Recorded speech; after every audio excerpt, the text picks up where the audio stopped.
Tonight, during the few moments that we have, we're going to have a little chat like brothers and sisters and friends and probably enemies too, about the prospects for peace or prospects for freedom in 1965. If you notice, I almost slipped there and said peace. Actually, you can't separate peace from freedom. No one can be at peace unless he has his freedom. You can't separate the two. And this is the thing that makes 1965 so explosive and so dangerous. The people in this country who in the past have been at peace and been peaceful were that way only because they didn't know what freedom was. They let somebody else define it for them. But today, 1965, you find those who have not had freedom and not in a position to define freedom. They're beginning to define it for themselves now. And as they get in a position intellectually to define freedom for themselves, they see that they don't have it. And it makes them less peaceful or less inclined toward peace. Malcolm X opens this speech by confronting the false sense of peace in America. He questions who really benefits from the promises of freedom. His tone is sharp because the stakes are high.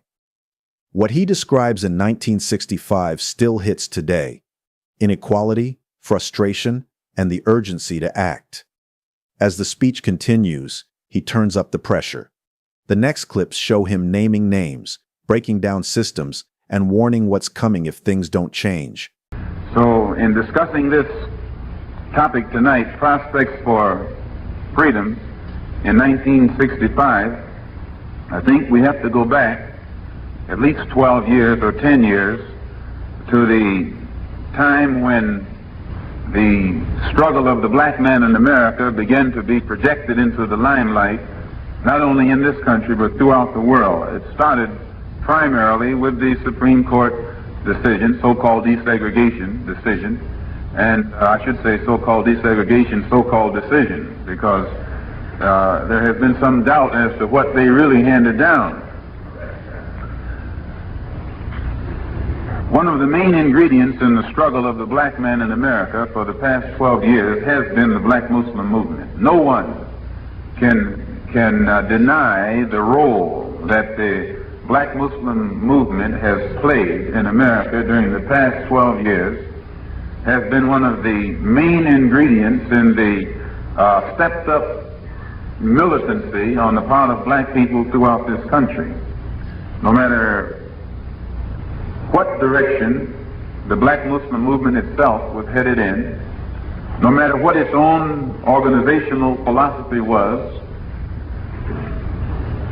and no matter what other people thought about it, no matter what their personal opinions were of the black Muslim movement, still it cannot be denied that that movement, because of its uncompromising stand and uncompromisingly militant approach to things, forced other civil rights organizations to be more militant than they normally would have been, and forced many of the civil rights leaders definitely to be more militant than they ever would have thought of being. So the militancy of the black man in America during the past 10 years, in my opinion, can be traced largely to the existence and presence of the movement, which I'm referring to now for purpose of identification as the black Muslim movement. Its contribution to the black struggle for freedom in this country was militancy. It made many of our people dare to get loud for the first time in 400 years. Many of the black leaders of the civil rights movement dare to get loud for the first time. I mean really loud, for the first time in nearly 400 years of our being in this country. They got more militant than they intended to be, and they made many of the people become more militant than they intended for the people to be. It had a chain reaction effect that actually got out of control somewhat, because the leaders themselves never intended and never do intend for our people to go too far. Their primary purpose in our midst has always been to contain our struggle, not lead our struggle.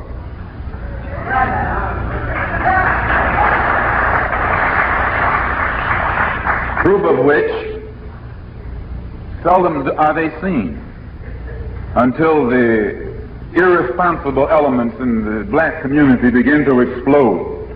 And then they go all the way around the country to grab one of them from wherever he's traveling and bring him in to cool things down, to tell us to be cool, or tell us to take it easy, don't rock the boat. This is their function, this is their role. At least it has been up until recent times.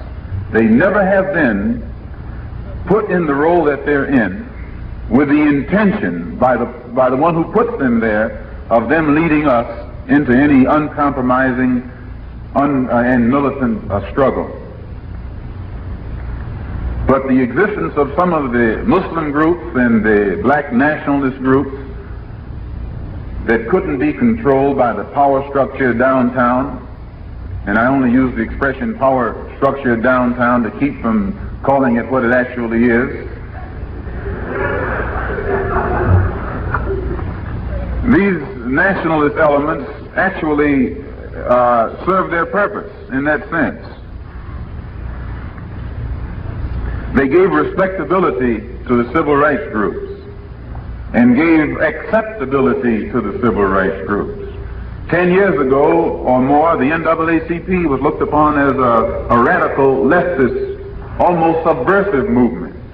And then when the black Muslim movement came along, the power structure said, thank the Lord for Roy Wilkins and the NAACP. In the Congo also, the People's Republic of the Congo, headquartered at Stanleyville, fought the war for freedom against Chombe, who was an agent of Western imperialism. And by Western imperialism, I mean that which is headquartered in the United States, in the State Department.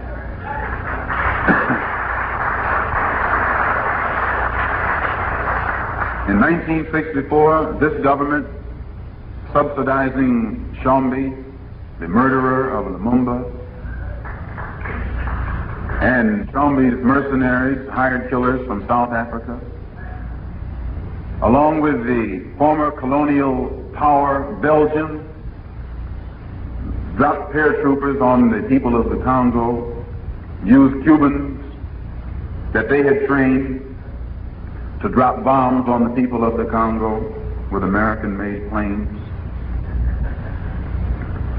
To no avail. The struggle is still going on, and America's man Chombe is still losing.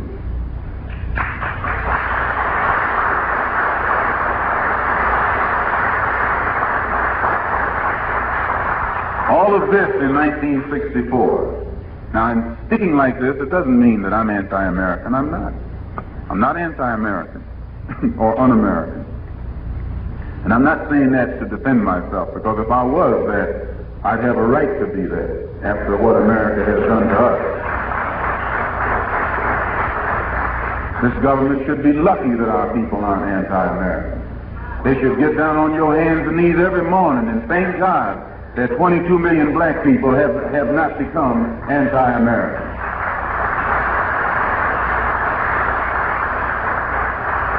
Because if anybody has a right to be anti-American, we have. You've given us every right to it.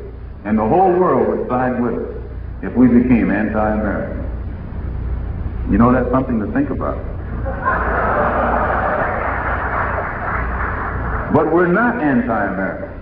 But we see we are anti or against what America is doing wrong in other parts of the world as well as his. And what she did in the Congo in 1964 is wrong. It's criminal. Criminal. And what she did to the American public, to get the American public to go along with it, is criminal. What she's doing in South Vietnam is criminal. She's causing American soldiers to be murdered every day, killed every day, die every day, for no reason at all. That's wrong.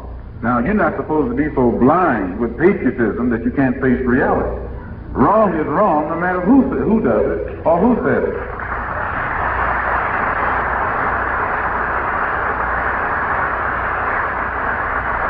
Now, if I'm anti-American for saying that, then Wayne Morris is anti-American.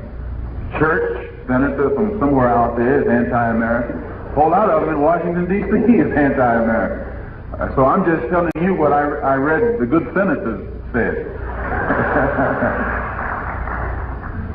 Also in 1964, China exploded her bomb, which was a scientific breakthrough for the oppressed people in China who suffered for a long time.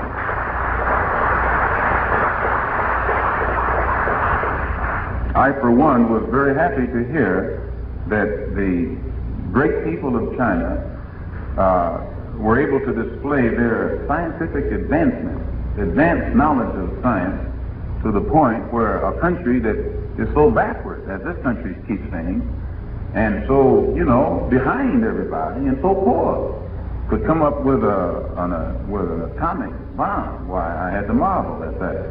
It made me realize that poor people can do it as well as rich people.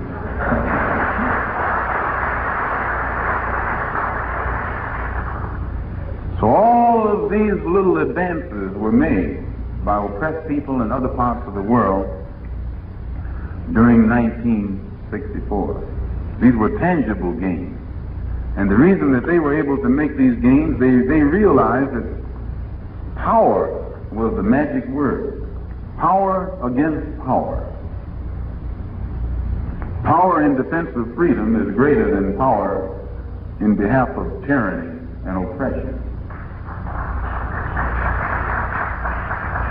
Because power, real power, comes from conviction, and it produces action, uncompromising action. It also produces insurrection against oppression. This is the only way you end oppression, with power. Power never takes a back step, only in the face of more power.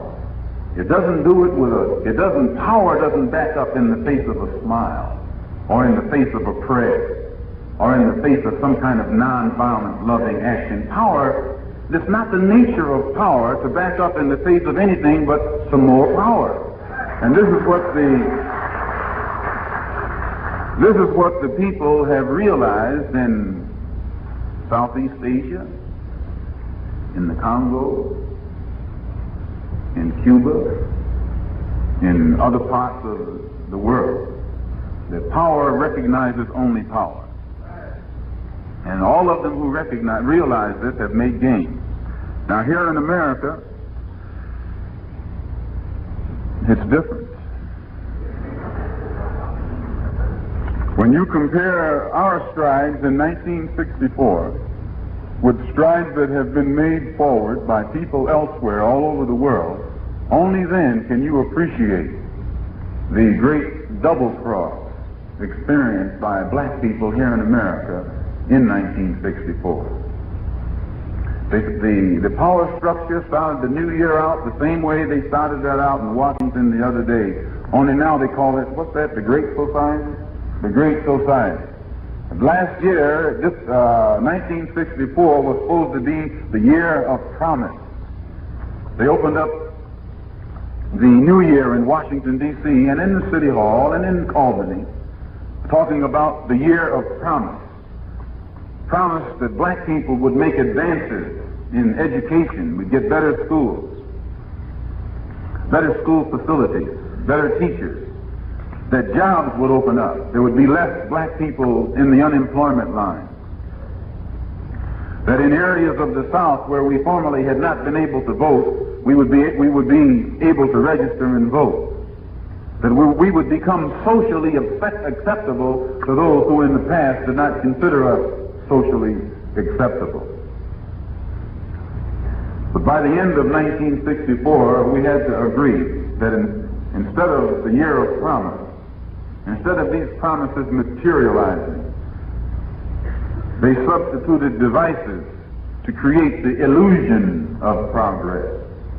And 1964 was the year of illusion and delusion. We received nothing but a promise. We received nothing that would actually solve the problems that we were confronted by in January of 1964. In 1963, they had used a trick. One of their devices to let off the steam of prostration was the March on Washington. They used that to make us think we were making progress. Imagine marching to Washington and getting nothing for it whatsoever. But it shows you how shrewd the power structure is. It manipulates the people through the leaders, as long as the people believe in the leaders. In 63, it was the March on Washington. In 64, what was it? The Civil Rights Bill. Right after they passed the Civil Rights Bill, they murdered a Negro in Georgia and did nothing about it. Murdered 2 whites and a Negro in Mississippi and did nothing about it. So that the Civil Rights Bill has produced nothing where we're concerned. It was only a valve, a vent, that would enable us, that was designed to enable us to let off our frustration. But the bill itself was not designed to solve our problem.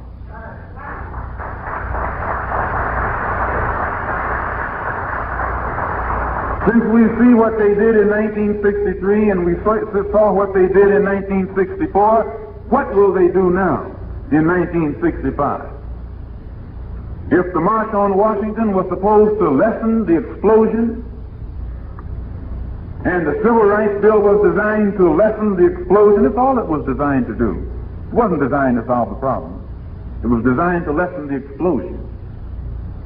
Because everyone in his right mind knows there should have been an explosion.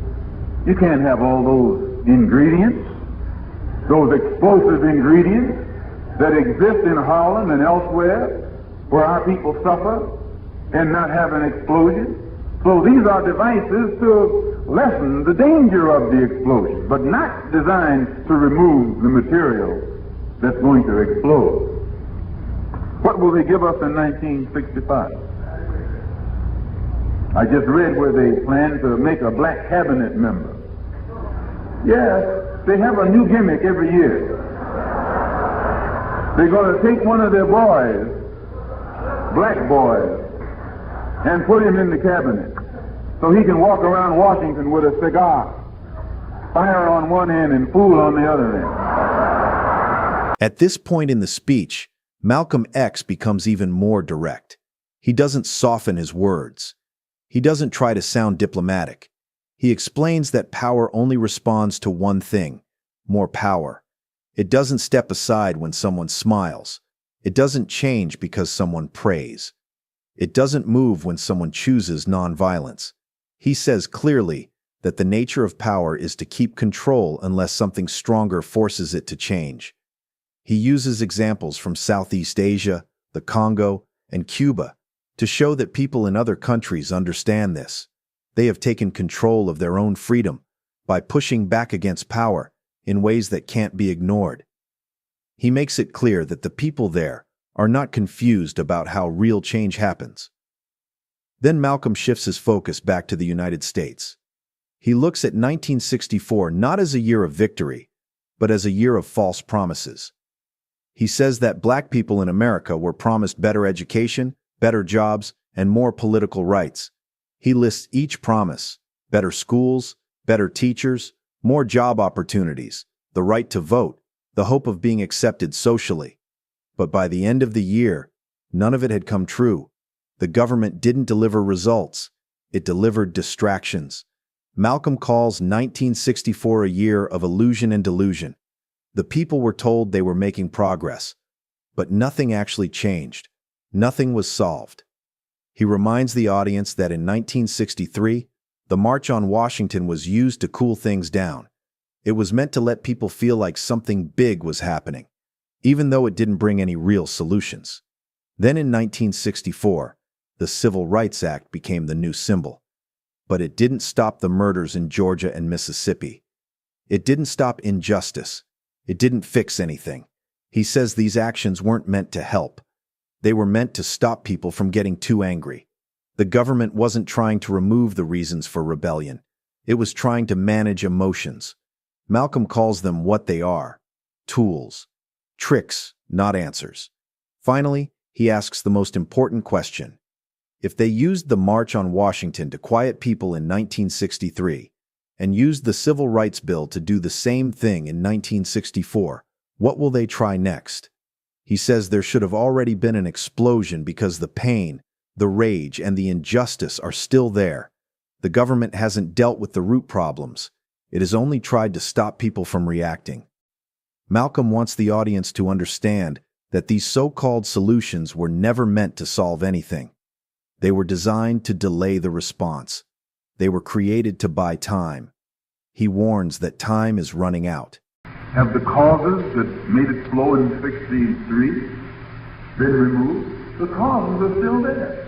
How can you sit around and naively, in such a naive way, and make yourself think that things are getting better when the causes that created the bad conditions still remain? The only one whose problem is solved is the leader. They get the peace prize, while the people have no peace. Or as he himself said, while he's up on the mountain, the people are in the valley.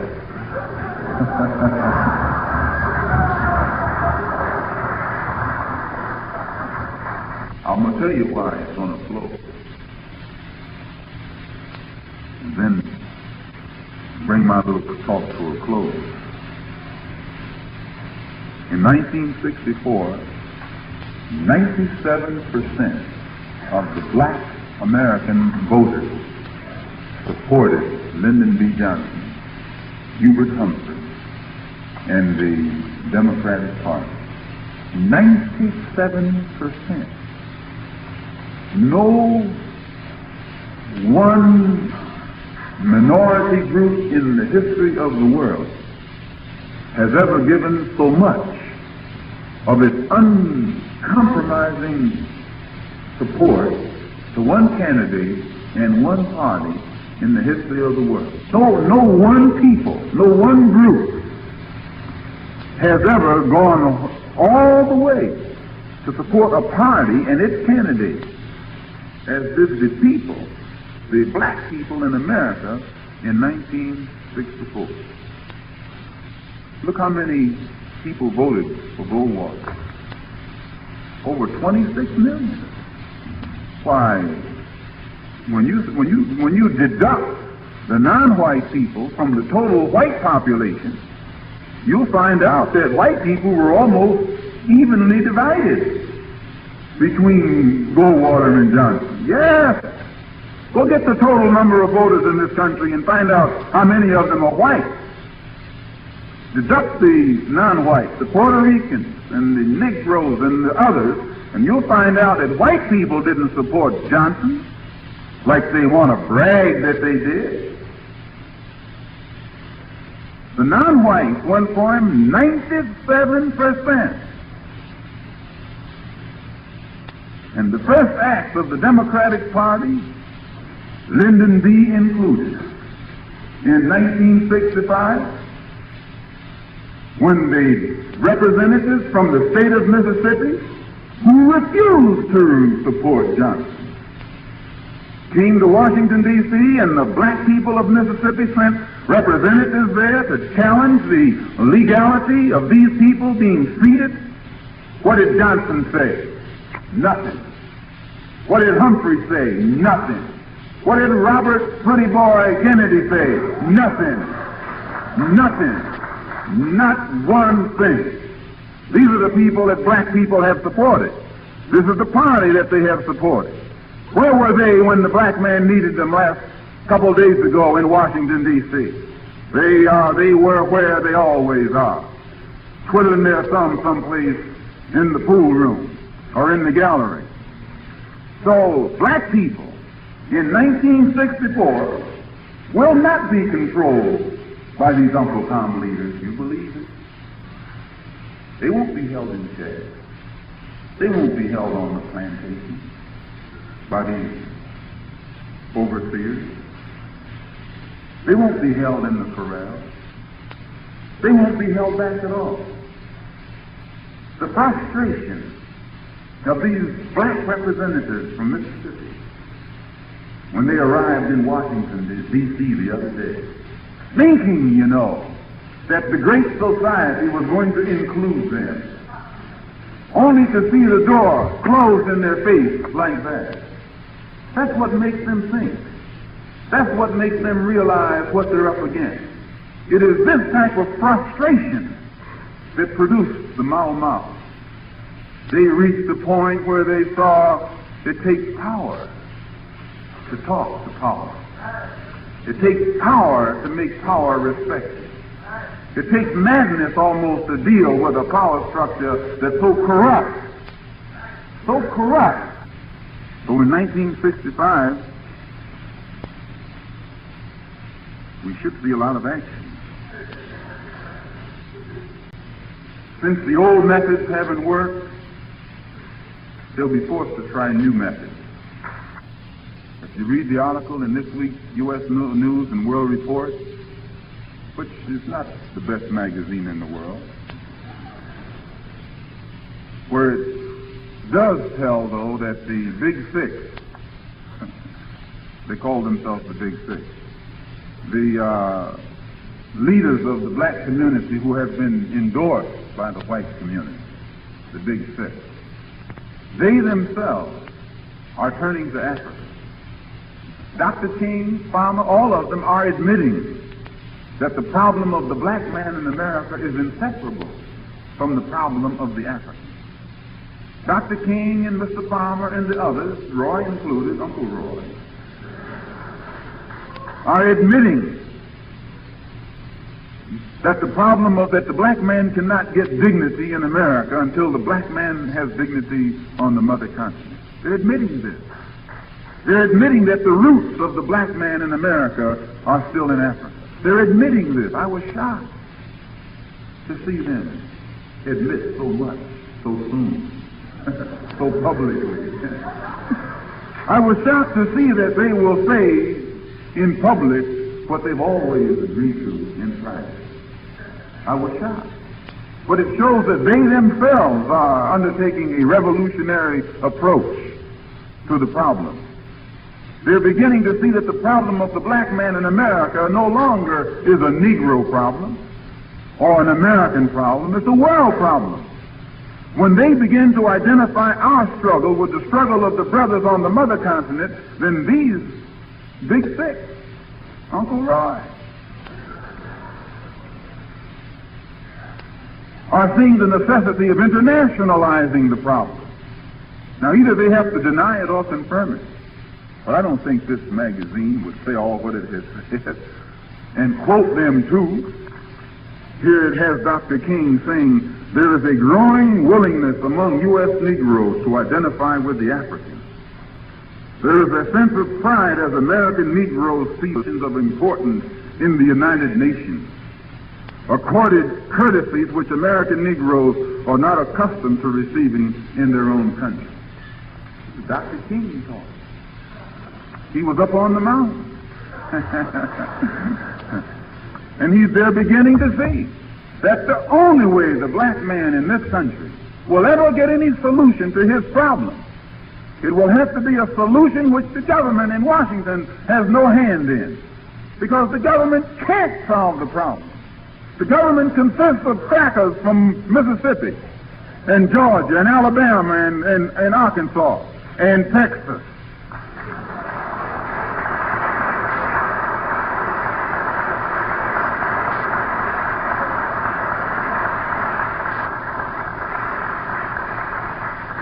So they are beginning to see that it is not we who should be taking our problem to Washington, but it is we who should be taking Washington to the United Nations.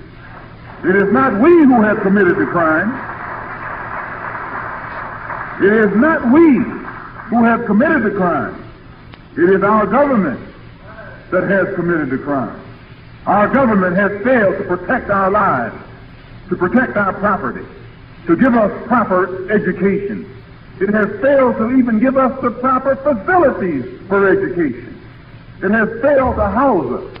It has failed, as the men there in the book up in Boston, when they dumped all the tea in the sea, taxation without representation has got to go.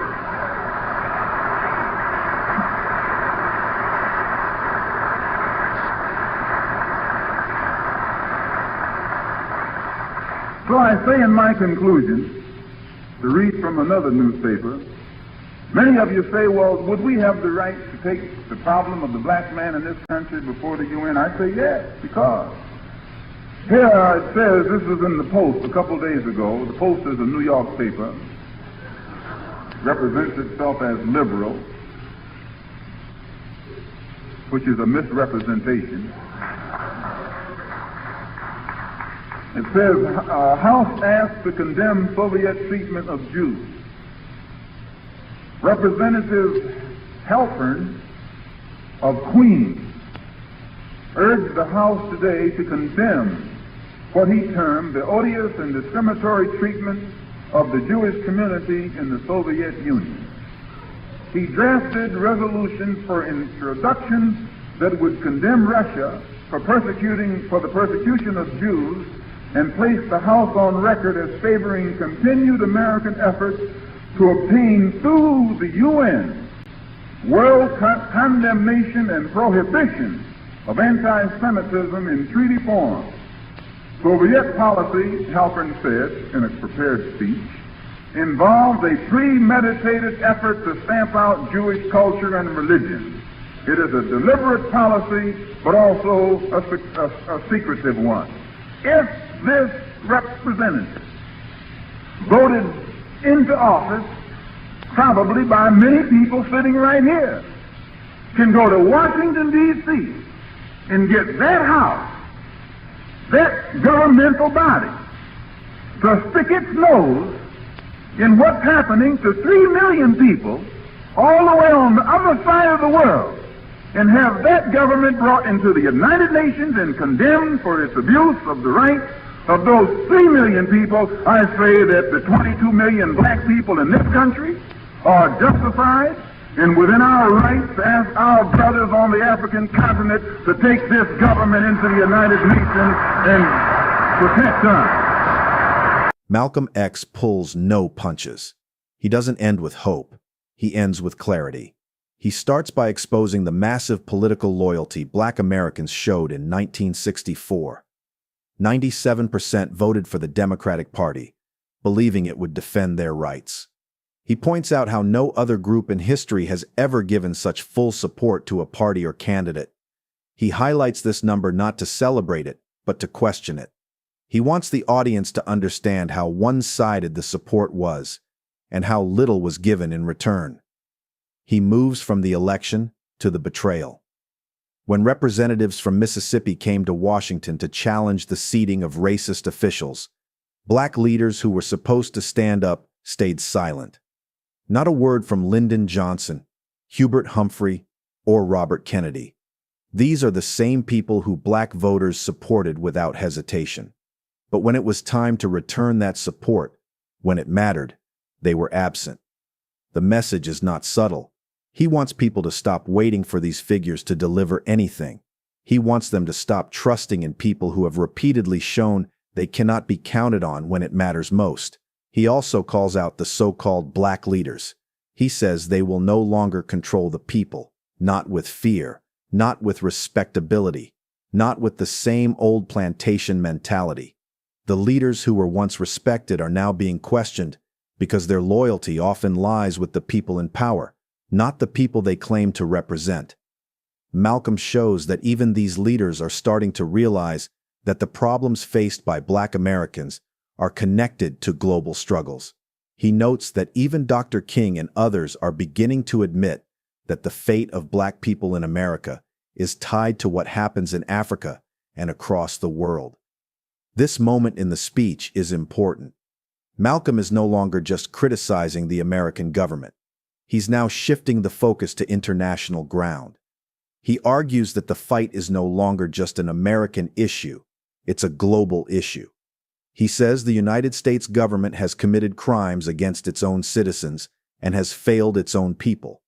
The government has failed to protect black lives, failed to provide proper education, failed to guarantee safety, and failed to deliver basic rights. These aren't mistakes. He calls them crimes, and crimes should be brought before the world. He builds his case by pointing to a real example, a U.S. representative demanding the United Nations condemn the Soviet Union for its treatment of Jewish people. Malcolm uses this to make his point. If the United States can go to the United Nations to defend 3 million Jews in Russia, then why can't 22 million black people in America demand the same level of international attention? He says clearly that the case of the black American belongs at the United Nations because the problem is not just domestic, it is global. It involves human rights, not just civil rights. Malcolm closes by calling for international action. He says it is no longer about taking our problems to Washington. It is about taking Washington to the world stage. The American government has already proven it will not fix the problem. So now it's time to expose the government itself.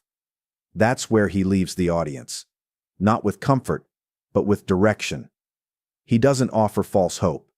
He offers a path forward that is rooted in truth, not illusion. If you found this valuable, please take the time to like the video, subscribe for more, and hit the bell so you don't miss the next one. Drop your thoughts below. We would love to hear from you. Thank you for watching, and we'll see you in the next video.